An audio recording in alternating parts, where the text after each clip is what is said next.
Hey there, welcome back to episode 5 of the Determined for More podcast. Today we're going to dive into a couple of topics that are a little more heavy and a little more technical. We're going to talk today around empathy and theory of mind. And Shauna has some specific neurodiversity training around those areas. And so I'm going to kind of sit back for most of today and let Shauna kind of take the lead on these more technical topics, but certainly we'll be interjecting kind of from a neurodiverse lens and kind of how that plays out for us in our relationship and some things to look out for. But do you want to kick us off, babe? Yeah. And I will be asking you to give some good insight. So first, I just wanted to share just a couple things around, I'm going to read a few things on the different types of empathy. And these are kind of my definitions, not necessarily technical definitions, but they do, I have learned them through my training and things. So empathy, sometimes we think of as a very broad word, a very conceptual, contextual word that is a little vague, and it's a little vague to a lot of us, and it's really vague to someone on the spectrum and someone that's going, I'm not exactly sure what you're talking about. So I just want to kind of define it. It gives a lot of relief that there are different types, and we can look at that. So the first is a cognitive or intellectual empathy, and that's seeing the cues and understanding the emotional state of another. So seeing the cues, or it could be being told the cues, and understanding the emotional state. Emotional empathy or affective empathy is sharing the emotion once it's recognized. So feeling what the other is feeling. That's usually the empathy we're talking about when we use the broad word. Mm-hmm. There's compassionate empathy is having an inclination to help. So sometimes we'll hear of the word empath, right? Having that inclination, that drive to help. Understanding of a person's predicament and feeling moved to help before they even recognize it maybe themselves. And the last one is motor empathy, and that's a really subconscious responding or mirroring of sometimes facial expressions and that sort of thing. So motor empathy is I see the tear coming out of your eye and I'm recognizing you're sad. That's a very subconscious thing that we do sometimes very young in life. So that's empathy. Really wanted to bring those 4 different types there and just allow us to explore the different types as we talk about it. And then also theory of mind is another concept. You may or may not have heard of that. And so we'll just kind of work through that. But really that's, it is empathy in a sense of putting yourself in someone's shoes and feeling like you can understand their theory of mind, not just your own theory of mind. So sometimes with someone on the spectrum or in a neurodiverse relationship, we might have a lack of theory of mind. So we're going to talk about that a little bit more. And I just like to ask all the neurodiverse guys, come on back, as you probably got up and was like, holy cow, that's a lot for me to take in. It is absolutely, and it can feel overwhelming. And if we suck at one, I just heard now that I suck at 4, right? And so really kind of like diving into these a little bit. So can we break them down and kind of go through each one? Yeah. Awesome. Yeah. I'm going to work backwards from where I shared empathy. Is that awesome. Okay? Yeah. All right. So I'm going to start with the motor empathy. That is something that happens very, very early in life. And I'm not going to go into all the neurology of it and how our brains are wired, but that takes a lot of intentional nurturing from a parent when we are babies. So a lot of that mirroring, you smile, baby smiles, right? You look a little scared, baby looks a little scared. That is a lot of the mirroring. There are some gaps and deficits and neurological differences with someone with, autism. And so some of those cues didn't happen early. So motor empathy is really, really hard.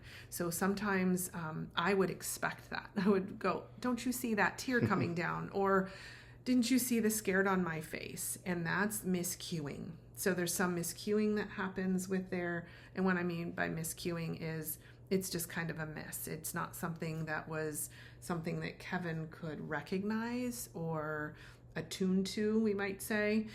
So that's motor empathy. Can you think of an example in motor empathy of when I might have been hard on you for not knowing what that was, or why you weren't catching on those very subconscious things? Yeah, I think it's when something involves emotion and an event. And so maybe, for instance, I can think of a time when, so I'm a nurse by background, been out on the ambulances. And so we're going down the street and there's an accident in front of us. And Kevin goes into accident mode, and I'm directing traffic and helping people, and I'm navigating this scene, this event. And I get in the car, and Shauna's just like just, your heart is pounding out of your chest, right? And I'm like, what's going on? Like, what's the big deal? Like, it was a crash, and they're okay, and and your adrenaline and your emotions are trying to come down. And I'm so missing that, right? To me, there was not an emotional component to this. There was an event that needed an action. And I completely just blew right past the emotion that, Shauna and our daughter at the time in the car were having in relationship to that. Yeah. I do want to go back on something that you mentioned about early childhood and baby cries, or mom reacts, baby reacts. I'm not a researcher. I'm not going to claim to know all of this. As Shauna pointed out in, I think, our first episode of the 4 stages of autism, there are 3. But nevertheless, one of the things that I have looked at as a part of my own journey is oftentimes when there is not a diagnosis of autism in a child, and that may be a parent not looking at that. It might be a parent avoiding it. It might be a parent not wanting to address it because of their own fear or not knowing. That child ends up really from a very early age, what we call masking and coping. And we talk about that through the workshops and that. And so that whole motor empathy oftentimes can be off, not just in our own neurodiversity, but even in our attachment styles that were, birth to 18 months is just such a huge component. And I know that can play a part with neurodiversity there too. Yeah, and I want to address that too, sometimes with parents. If you were a parent that didn't see it in your kiddo, or maybe you're a parent watching and you have an adult child and you didn't see that, that doesn't mean that's not why they don't have empathy. Yeah, so I think that's really important. I just want to make sure that we touch on that. The other, so kind of, I'm going to combine a little bit of compassionate empathy, or that empath mind. Some people, and a lot of women, some men as well, but a lot of women are what we now would say empaths, right? I don't have this, but I have a strong empathy skill, but I'm not an empath. But it's like I can predict what's going to happen or what you might need before you need it. I'm so feeling that for you. And that can be hard if there's a difference in the relationship. A lot of women will come to me and say, but I feel it so much when he's struggling, and he's just like blank face to me. Like, I don't understand. And so that, I don't want to touch on that too much, because that's a harder one to share about. But the emotional or affective empathy, where we can feel what another feels, that can be learned more. That can be learned in relationship. It takes more work, and it takes having a theory of mind of saying, wait a second, I need to can I put myself, not I need to, but can I put myself in the other person's shoes and start to learn to feel that? But I would say in a neurodiverse relationship, there's growth that needs, give that some time to learn that emotional empathy. It doesn't mean someone's completely narcissistic or selfish. It can also mean that they haven't learned those skills. Well, I think that's the biggest part, right? Yeah. I think for me, it was, I needed to learn my own emotional state.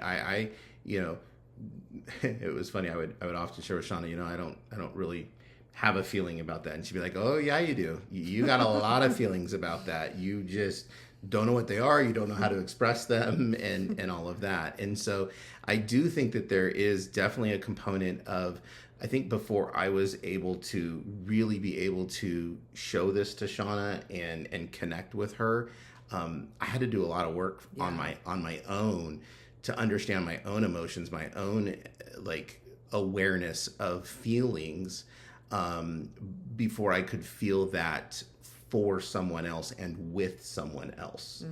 Oftentimes, I know before it would be like, oh, I'm sorry for that. Well, are you really sorry? Or are you just saying you're sorry? No, I'm really sorry. Okay, well, tell me how that feels to be really sorry. Silence. Like I want to be understood in that moment. Like I want you to really feel it. When I say like I want you to feel it. I want to know that you feel that with me.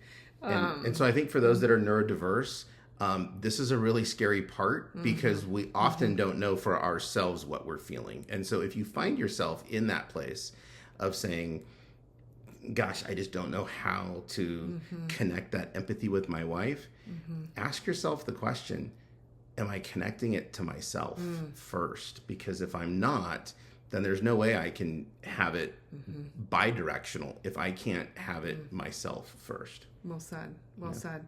And I think some of the times, and listeners, you may relate to this too, and this isn't always, female to male, but I'm just using it as our example.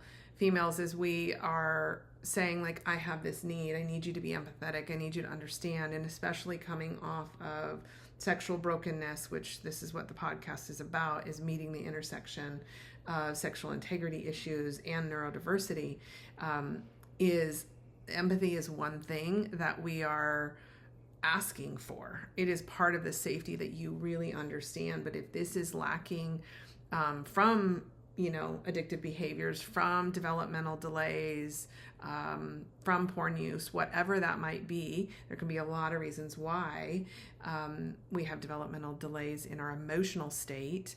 I think it's really important to recognize that you have, you have that understanding for one another, and even a little bit of empathy for him in that moment. Now, if you're met with defensiveness, that's hard to have empathy.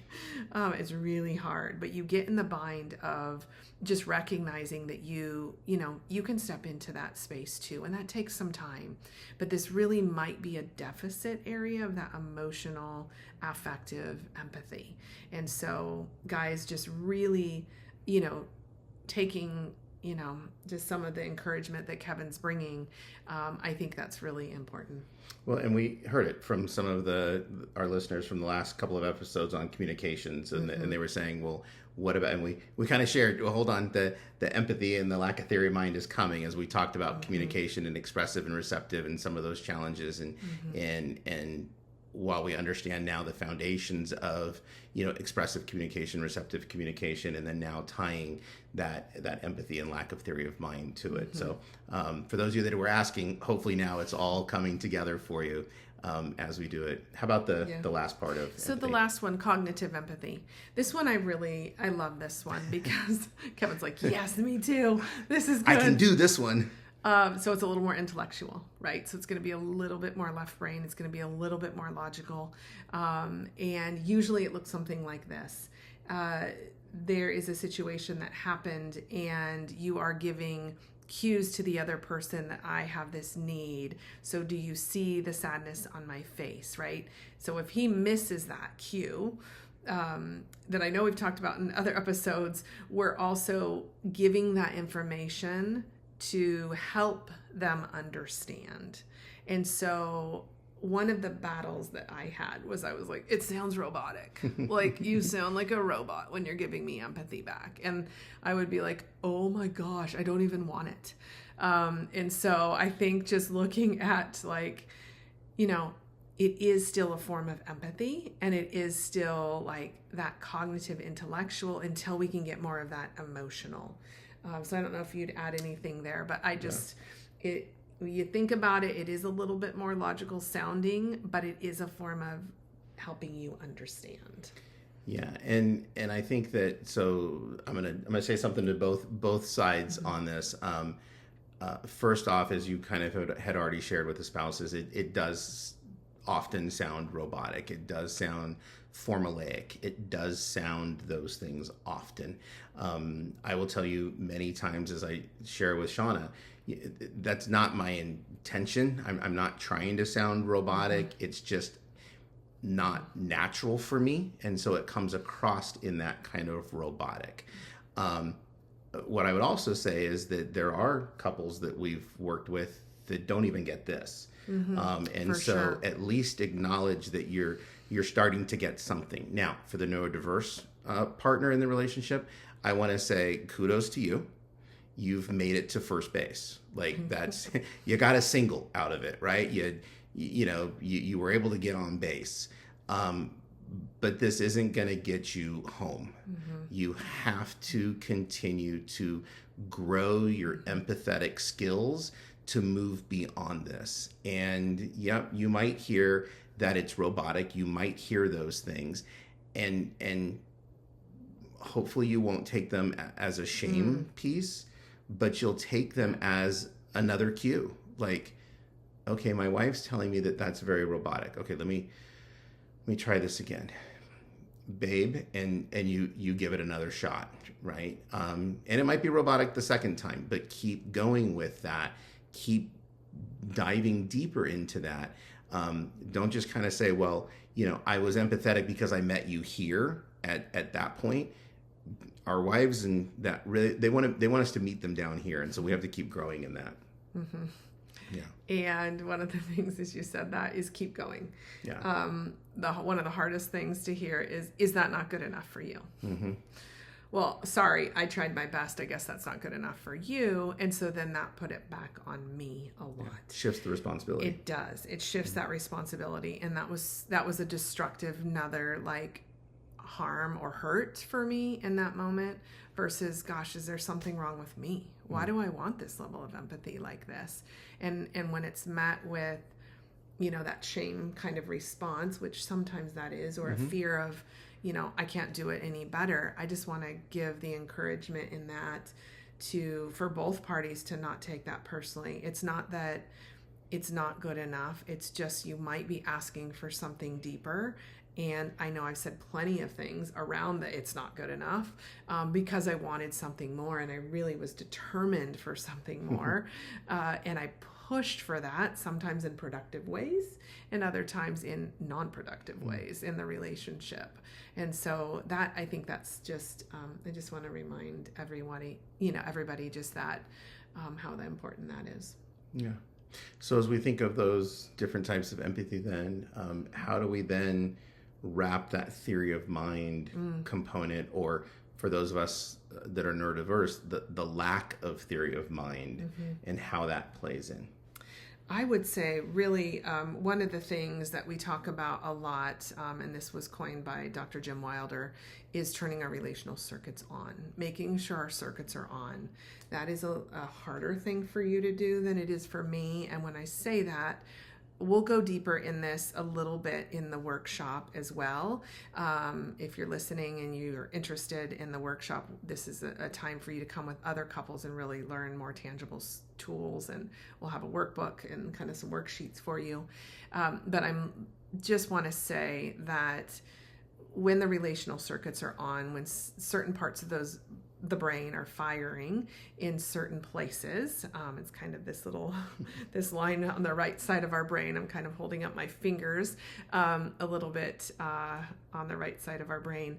That then you're for the relationship versus the task. You're putting yourself in the situation, in the relationship, not I have something to do and I'm just going to kind of bulldoze through. And we have many, many examples of this in our story, but that theory of mind just says, wait, I have a way to perceive this. I have a way to view this, and so does my spouse. And so can I take into consideration what she's thinking there as well?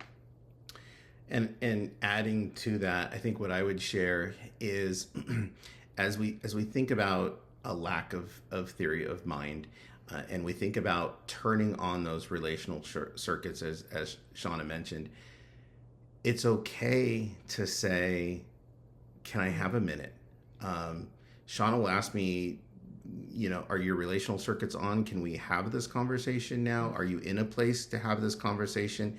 And I will tell you that early on, I would say yes, even when I wasn't ready. I would say, I would be in the middle of something. I'm in task mode and I'm in the middle of something. And Shauna comes out to the garage and says, oh, hey, babe, do you have a second? And I would say, sure. And the reality was I didn't have a second at all. I wasn't paying any attention to her. I had no theory of mind to understand what she was bringing to me or any of that. And I caused more damage in that than just having the awareness to say, you know what, I am so deep in task mode right now at this moment. Can I finish this one thing here? And it'll take me 2 minutes. And then I'm going to come grab the water and sit down with you to hear what you have to say. And then I come and I sit down and Shauna says to me, are your relational circuits on now? And I can honestly then say, yes, I'm good right now. Yeah, that has helped us so much. And sometimes we still miss, because if I don't cue into that, it's harder for you to recognize 100%. that like they're not on. One of the things we're going to talk about again in the workbook or workshop, but also here a little bit as well, is I want to just give a little tool around a scale that we will use. We'll use this in a lot of arenas, but we do use it with relational circuits. And so it's like a 0 to 5 or 1 to 5 scale of 0 or 1. 0 is circuits are not on. and everybody knows, meaning I'm not for the relationship. I'm in my mode. I call it tunnel vision, and he's just focused on something else, and it's not me. And 5 is, wow, really, really connected. We don't often get a 5, but we can get higher numbers now. So that's good. But I think, being able to say, what do you think your circuit is at? And even the other day I said this to you and you said, I think it's at a 2. And I was like, I think I need it higher for this conversation. And we hit pause. We did. In that moment, I was able to recognize that and not get triggered myself or activated myself that he wasn't available. But he acted like he was. So then I was going, what are your circuits? What's the level? And so if I really think a 2 out of 5, that's about a 40% that they're on. So the rating and the scale has been helpful as well for us. I also, I think you mentioned something there that it just kind of clicked with me, and that is, as you were talking about a theory of mind, and you had said, where are you at now? I said I'm about a 2, and you said, okay, I think I need it higher for this conversation, right? One of the things that, unfortunately, as a part of our lack of empathy and low scoring empathy, a lack of theory of mind, is not only are we missing the cue in that moment, but we also often will miss the reminder cue. And Shauna may feel that, okay, well, wait a minute. He said he was at a 2. I expect when he is a 3 or 4 that he's going to come back to me. And I wish I could say, yes, that's what I want to do. I can say that is what I want to do. But that's rarely, if ever, what I do. Because as soon as I said I wasn't at a 2 and Shauna said, okay, well, I think I need it higher. And Shauna went into the other room to do it. I went back to whatever I was doing, and that thought just was gone after that. And so I know oftentimes you might feel like you're not important, that conversation is not important to me, or that, I forgot about that. I did forget about it. It wasn't intentional. It wasn't, my motive wasn't to say, screw you and forget about it. I forget. And that's, and it really just kind of, like how you used your hands there and just kind of, it's gone. Like it leaves. And so we will talk about that a little bit more in episode 6, as well as we talk about conflict repair and resolution around that, because we can't leave all those things open-ended. It's not going to help the relationship in that moment. So we do need to have those things circled back. We use the word circle back in our relationship. We do need those redos and things like that, which we'll talk about a little bit more. Anything else on empathy that feels important to share? No, I mean, I think there's so, I mean, it's such, yes, actually there is. Okay. I thought of something right when you started out with a definition in the beginning. Yeah. And I want to encourage couples, collectively as a couple, define empathy. For you. Don't use our definition. Don't use Webster's definition. Define what empathy looks like, feels like, sounds like, touches like for you. Because I'll go back in the beginning, as Shauna was sharing the definition, she shared that with me in the beginning, and I had no idea what that meant, right? I hear the words, but can you give me an example of what that might look like to you? So you tell me that when you share an emotion or you share this, I need you to be there. I don't know what that means. Can you tell me what that looks like? And Shauna's been able to say, if I'm having some heavy emotion, I just need you to come sit with me. Maybe put your hand on my leg. Maybe and I'm like, okay, I can do those things. I can begin to see what that looks like. I never had empathy modeled for me in relationships. And so that makes it really hard for me to know what you're asking for when you use a word like that. Yeah, thank you. Now I have one other thing too. So I got a few things to say before we wrap up. First, I want to say checking in with yourself, back to that self-empathy. Again, we don't have a lot of time to talk about that here, but I think that's so, so important to come back to that and make sure that you are trusting yourself in that moment. And really recognizing that definition. That was what I was going to say. I think that is amazing. I don't know that we really did that early on or early enough to really separate what is empathy to us and how much empathy can we do and how might we define what we're able to do now and what we're focusing on in the future. So it's not just can't do it, throw it out in very black and white, but find the gray in that definition. I thought that was really cool. Awesome. Well, if this has been helpful for you, we invite you to join us in our workshops. You can find the link here in the show notes for those. There's also information available on the website at www.livingstonescoaching.com. We have one more episode left in this series for our workshops, and we invite you to follow along. If you have not already, we invite you to hit the subscribe button right here on the podcast link. We also would love to have you give us a review, and you can just do that again right in the podcast that you're watching on and listening to. And so it really just helps us just continue to reach more folks and grow the community of awareness. And we're not in this alone. And we just want you to know that and encourage others that we're not alone. Because this intersection, as we keep talking about, of the neurodiversity with autism, especially later in life, and the sexual betrayal and brokenness is it's hard to find. So we hope to find and just provide this resource to as many people as possible. So we thank you for being here, and we will see you in episode 6.